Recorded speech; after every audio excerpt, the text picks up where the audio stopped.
Can you hear it? What about you? Well, let me hear it. I hear it. Jazz in the background there. The elements create a harmonic environment. My mind is elevated and uplifted out of time. Great day and welcome. My name is Joel L. Joseph, and I am excited about this week's Passion Series.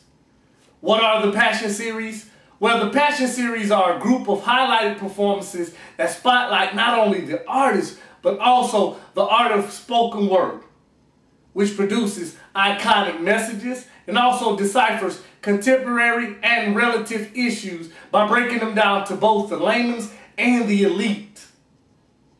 This week's artist is Joel L. Joseph, a native of New Orleans, Louisiana. Following this introduction, you'll find several pieces from his upcoming book, The Sweat Off My Back, a collection of poems, essays, and inspirational pieces. We hope that you enjoy this as much as we have making it. Thanks, and be great.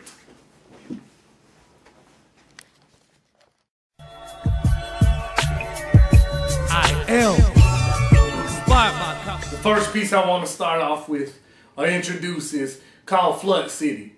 And the reason why I want to start off with this one is because it kind of gives more detail another side of who I am.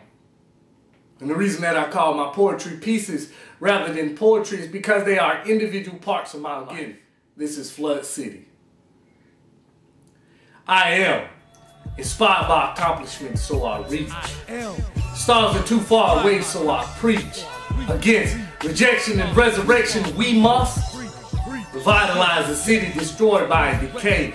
Today is the day to win a new freedom against oppression and digression. As the black family was torn apart, New Orleans was my heart. Born in the hospital of charity where so-called terrorists shot at help that came too late as rape and anarchy ruled. Time was out for school, but desperation too, as reality set in the city of sin where the levees broke so our world could end.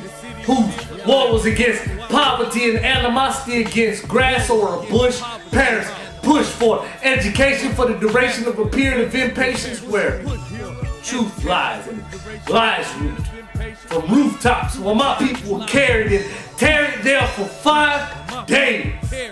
Bodies lay destitute. This institute of hypocrisy got my prophecy predicting the end as we enter into the age of sex.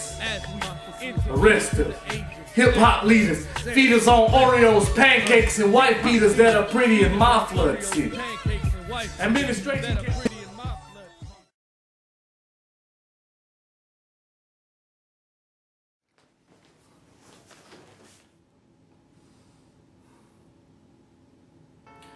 I must slay. I must slay. I must slay because I've lost my mentality to work, so that those who work to gain each inch of strength muster down deep with me.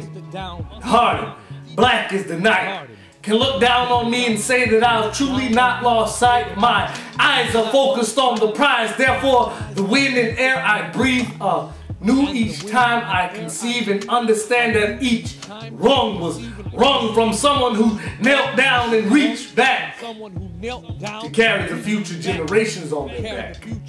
No, they were not disheartened at the danger faced as they simply laid down their lives so that we could finish this race. Our cause was right. Our cause was just. But have we truly forgotten our mandated place on the bus? Feet dusty from walking hundreds of days, laying on cots for boys and making room for strays that sat at our dinner table and lunch at counters, sitting in on the violence we encountered. We must not forget to slay. For it was the concept of survival that kept us alive. The concept of freedom that kept us fighting. The concept of one that kept